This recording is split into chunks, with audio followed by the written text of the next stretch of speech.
Hi, this is Shivam Rana, founder of House Galleria, where designers connect from all over the world. Thank you for joining us today. We are really glad that you hear us because this podcast was made just for you. We bring you tips, tricks, ideas, and values on architecture.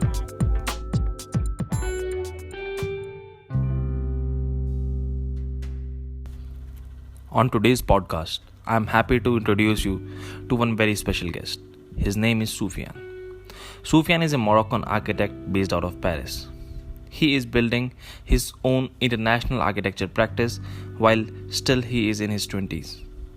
He have already designed many ambitious projects like a 5-star hotel, cultural center and much more. Today, Soufiane is with us to share his thoughts on how as an architect we can bring positive impact in the world. What are the responsibilities we have as an architects towards this world? And how COVID-19 is impacting this world and how designing industry will look like post-COVID. So, without any further delay, join us and enjoy this candid interview with Soufiane. You understand what I'm saying? Okay, just tell me if I am right or wrong. So, what you're Yes. trying to explain is that we should design our building in such a way that they don't feel the building, they feel the environment, they feel the elements. This is what you're Yes. suggesting. Yes. Yes. Yes. But Sufyan, Yes. now, my question is: look, you have a lot of experience, and probably the people who are going to listen this is going to be a very important question for them. Suppose Yes. if they are designing a house, I'm not talking about hospital, hotel, or anything. Suppose if they're designing the house, Okay. how they can design the house in such a way that they don't feel the architecture, they don't feel the house itself, but they feel the small elements. Okay. I will answer you. Yes. You know, before to talk about architecture, when we were child, we talk about five Senses. senses. Yes. Yes. We talk about hearing. We talk about mouth with the Yes. taste. We Yes. talk about eyes, and Yes. you know the rest. Yes. I think this is very, very important to go back to the childhood and to see these five senses. Yes. Five senses. Yes. Just to be joking with you guys, I will tell there is in the house six senses. Yes. You know what it is? The six senses. What? It's you and your woman, for example. When you know what I'm saying. No, it's very interesting. Yes. It's very interesting, Shivam. Yes. You know why? Because when you have the six senses, Yes. you don't think, I will put a marble, it's $100, it's a table from Zahadit, I will put it. No, you think, I want to be comfortable, to smell something good, for example, good wood that you have in your country. For example, if you have, I will tell you something. Yes. If you have, for example, a house in Sweden or a house in Finland, Yes. me, I will do it to have a wood who smell very good. You can go barefoot on a Yes. wood who can give you the senses on your barefoot. You Yes. understand what I'm saying? Yes. If I'm building a house in Tokyo, for Yes. example, Yes. I will make the people sleep around the floor. I will Yes. make people eat by the floor. Yes. I think that, today we cannot think just as an architect. we Yes. ju- we have to think as an architect with experience. Yes. And when I say experience, is everything has to be very poetic when you are in a house. I will tell you another example. Sufyan, just I'm sorry, just before Yes. we move to Yes. another example, can I please ask one question? Yes, So, of course. what you are explaining us is that with the use of five senses, we can create the sixth sense, which will give the different experience to the user who's living. Suppose by using the hearing or the eyes or by any other sense, we can create a sixth sense in the house, which will giving our client the another experience which we he cannot have in the normal house. This is what you are Yes. suggesting. Yes. So Yes. so It's what. Yes. Sufyan, my question is this: suppose if you as an architect, you don't think yourself like an just like an architect. Suppose if there is a problem of heating in one house, and Okay. the same problem happens in, let's say, 200,000 houses all over the world, and Okay. do you think that we can create something like, let's say, one small let's say one small any product which solve that problem, and now we can do that in 200,000 houses. And as an architect, we have this understanding, and all we need is that business sense of that product, and we just scale it up to 200,000 houses. So do you think that something like this could exist in future? Yes, of course, it's cool. It's a very interesting suggestion. Yes. If of course you can do it, of course you can do it, but you have, like I said before, the people who will build with you, when I say that, is the client, for example.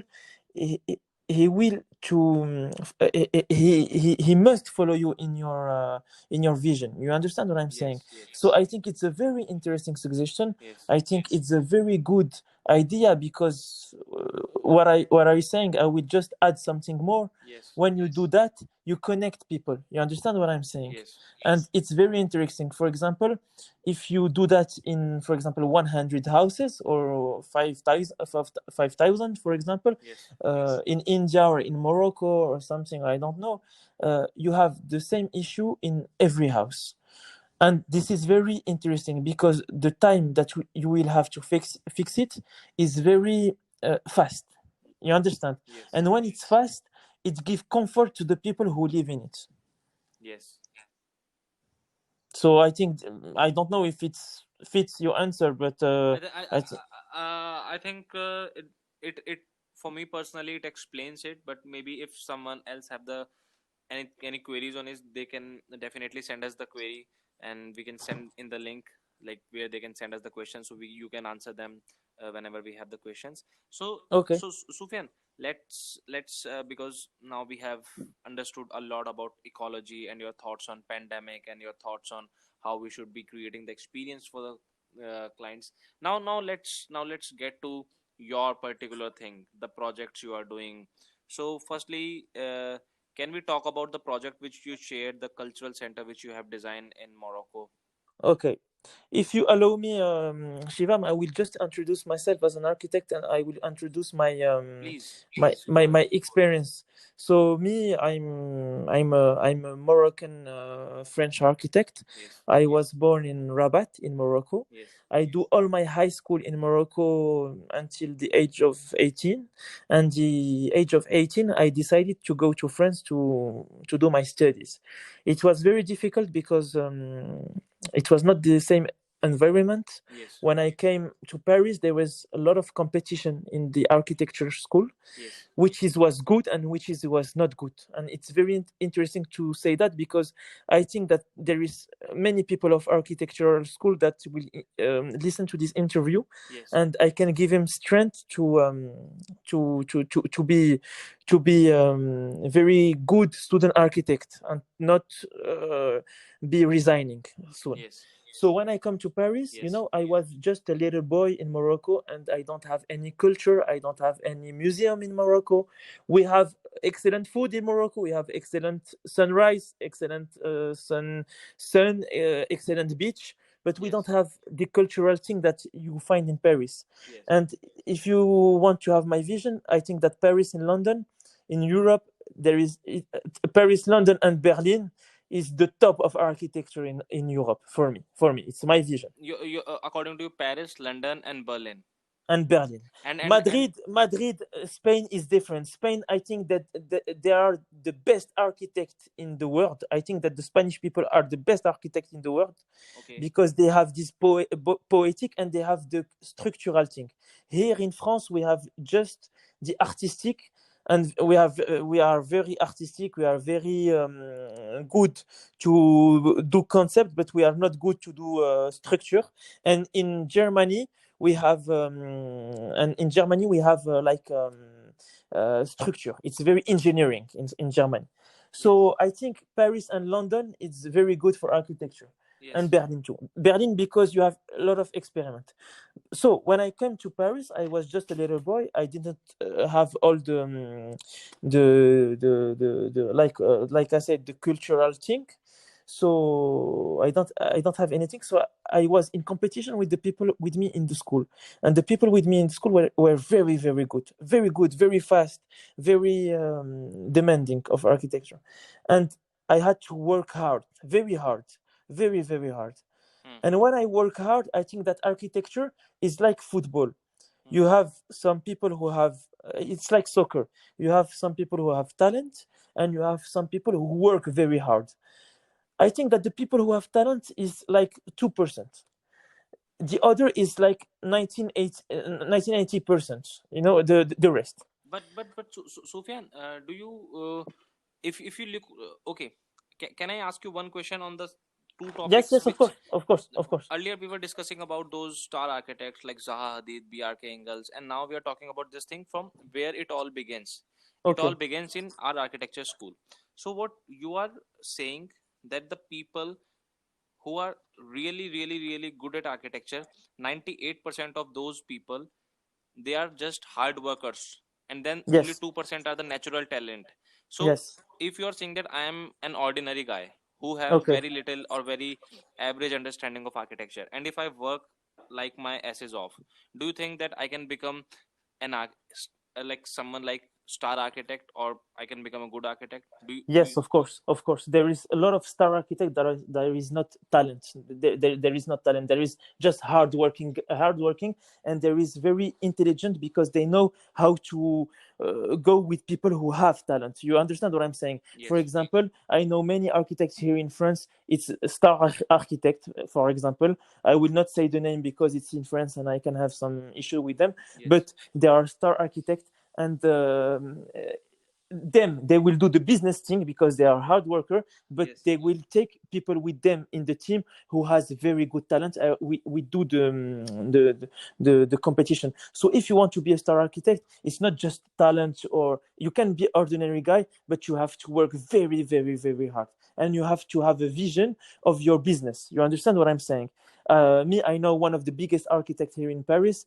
I think he's not talented. He just have the people who is talented, and he have all the keys to have a good project. You understand what I'm saying? yes, And he sell it good. He sell it good. He sell good project. yes, So just to be back to my experience, so I did my project in my school. The yes, school was École Spéciale d'Architecture. It was a very good school in Paris, Paris. Yes, one of the best. And I had my degree. I had my degree with the first prize. I was the first prize of my school, so it was very good because I worked hard, and yes, it was very good. So me, after the school, I did some intern. It was not internship, but it was like first jobs. First jobs in yes, many firms. I was hired at many firms. So some days for 6 months, some days for 3 months, some days for 2 months, some days okay. for 1 month and a half. So So it so was so these were the internships which you did, or the like I don't no, understand. no, no, no. It's not internship. It's in France. You have long-term contract and you have short-term contract. I was always on short-term contracts. You Okay. understand? Yes, I So understand. I was always hired on short-term contracts in very good companies here in France. So it was not good because we don't have stability, like you imagine, but Yes. it was very good because I practice a lot and I work with a lot of teams. And when I Yes. work with lots of teams, it built me. It built me to be very hard on my work. It built me to have different vision, because an architect, like I said earlier, is not a guy who have one vision. It's the only vision. I think he has to have many vision because the world is not black and white. You understand what I'm saying? Yes. So I think it's very important. And after that, when I have a little experience, people from Morocco, the clients that I know, people from France, were attracted by what I'm doing, how I can speak, how I can feel the thing, how I can see the thing, and give me some project. So I have not plenty of project, but I have like 10 or 15 projects So since so I so so when did you had your first project? my How first what was your my age? it was like 25 years old, I think. 25 years old. It was my first project. It was the villa in Morocco, Okay. and it was very interesting because it was my first project. I was always telling to myself that the villa is the most easy thing to do. Not at all. It's a very difficult thing to do because you have to take all the demand of the client and to link them with all the regulation of the country where you are building the villa. So it was very hard, but it was very good to do. And you are understand when you work with the client that have the economy of a life, who want to do a house, that you cannot do what a star architect do. You have to do something that fit him up. You understand what I'm saying? Yes, sir. When I say fit him up, it's fit him up in architecture or architectural way of doing, but in financial way of doing, because the clients always want the financial thing. So it was my first project. After that, I had a big project in Africa that is now on hold with this coronavirus. Yes. And this big project in Africa was a town. And I will not say how because of the confidential things. I will Yes. not say how I Got get the this project. project, Yes. how I get the project. But the project was a hotel of a 5-star of 300 keys, 300 Rooms. rooms. Yes. And So it was very and very interesting because I was yes. young. I was 26, Yes. and when we give you something like that at 26, Yes. you are a little bit afraid. It's Yes. abroad, and you are discussing with someone who is living in Spain, who is investing in Africa, and Yes. it can be very hard on the discussing. But I Yes. give them the packaging of the design development, Yes. and now the project is on hold because they are searching for investors to invest on the project. Okay. So when they will find, because this is another side of architecture. Yes. As a young architect, just Yes. to let you know, all the project that we are giving me, it's not project that will be built. You understand what I'm saying? Yes. Something will give me some days will give me some project to just do a design development to search some investors. So Okay. they pay me for that, but it's not sure that the project it will be. So it is the part of the architecture, because when I get to the school, I was like thinking, oh yes, I will be a star architect and Yes. everyone is going to be building the project. Yes. It's not like that. It's not like that. Yes. And I have plenty of small projects in Morocco. It's a villa. I did a farm. I did a farm earlier. It was very interesting. Yes. And I have this kind of project now. Now with this pandemic, I will Yes. not hide you that the time is a little bit difficult. Yes. You know, everything has to restart. Yes. The client is very afraid because Yes. they don't want to give the money and how can I say it? The Yes. client, like I said earlier, they don't want to give the money and Yes. to not give them back, because when someone gives the money, he Yes. want to reach them back. So now I have just some villas, So, and it's Sufyan, yes, on money side, like if you allow me, can I ask you one question, because yes, it will be yes. very interesting for all of the viewers, all of the people who will listen to the podcast. I Okay. have heard this many times that the professional developers, they are not the one who pays you the most when you're working as an architect with your No, company. no, The it's people true. who build the small houses, who build the villas, who build the bungalows, they are usually the one who pays you the most in the whole year. Is it true?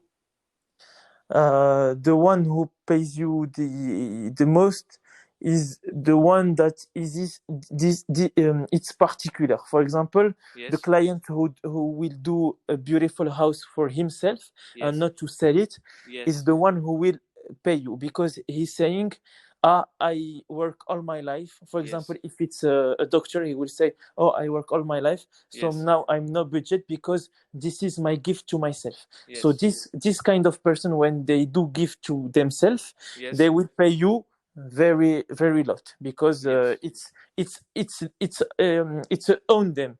But when you have some promoters, or you have some businessman that want to do just real estate, Yes. then they will find always a way to pay under, because they will not live in the villa, they will not live in the apartment, they Yes. will just build it To and sell sell it. it. And every day that is not selling the house or not selling the apartment, Yes. he's losing money. You understand what I'm saying? Yes. Yes. So Yes. he will do everything to not lose money, because he will not use it for himself. Yes. So So the one who, just to sum up, the one who will give you the most money is the one who is doing something for himself or his child. So basically, what you're trying to say is that the people who usually build house for themselves, not to sell, they are the one who pays us the most.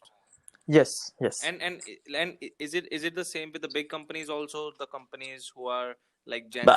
I don't know. I don't know. For example, I don't know. I cannot say that for the big companies because here in Paris, you Yes. have the big brand like Louis Vuitton, like Kering. Kering is like Balenciaga. You know Yes. Balenciaga. Yes. Yes. Yes. Balenciaga. These people, Hermes, for example, Hermes. These people Yes. are paying a lot of money for architecture. So I cannot say that. But this is retail.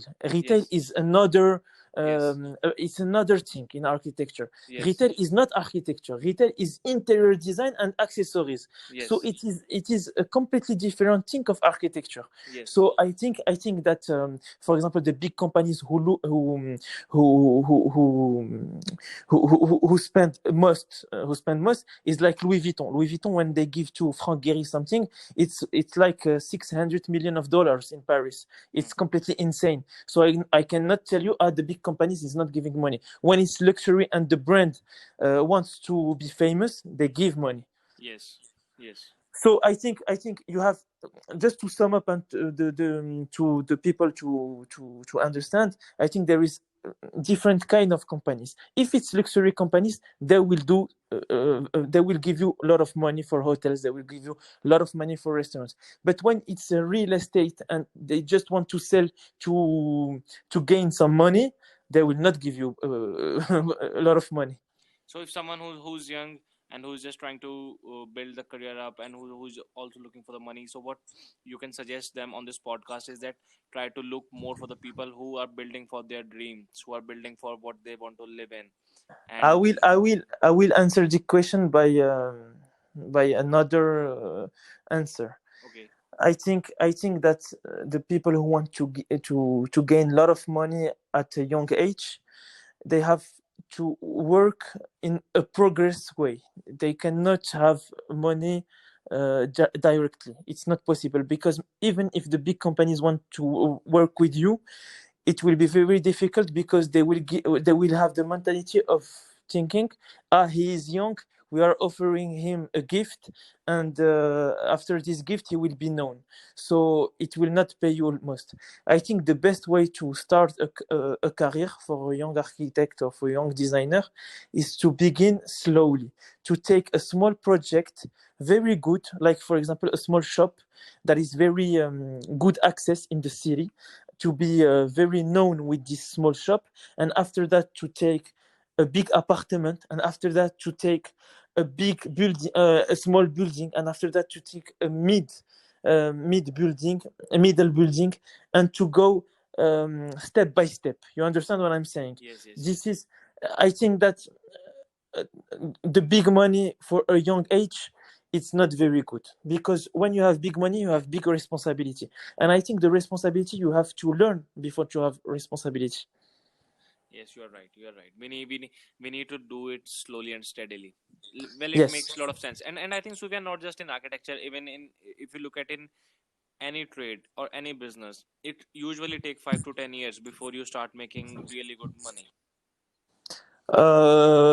It depends of the country. For example, I know that in the United States, when you work in Los Angeles, for example, you can be a star a moment from another. You know, you understand. If you work for, I cannot tell you. There is no schedule about that. In Paris, I know that it's take 10, 15 years. In Morocco, 5 years if you work good. But for example, in United States, if you are lucky in United States, it can go very fast for you. It can go very fast up, and it can go very fast down in United States. So it's very. I cannot tell you that with the schedule, with the fixed schedule. I can tell you that in Europe it's very hard to be someone, but in United States, for example, I know many people. 28 years old, they are millionaires because they had a lot of chance. They had a lot. Thank you so much for listening this podcast. We hope you enjoyed the episode and learned some new things about design. If you have some suggestions or questions, please feel free to write us at communications@housegalleria.com. Please subscribe to our YouTube channel to get notified for the further episodes of podcast and interviews on House Galleria. You can also follow us on Instagram for more inspiration on design. Our username is House Galleria. Thank you so much, everyone.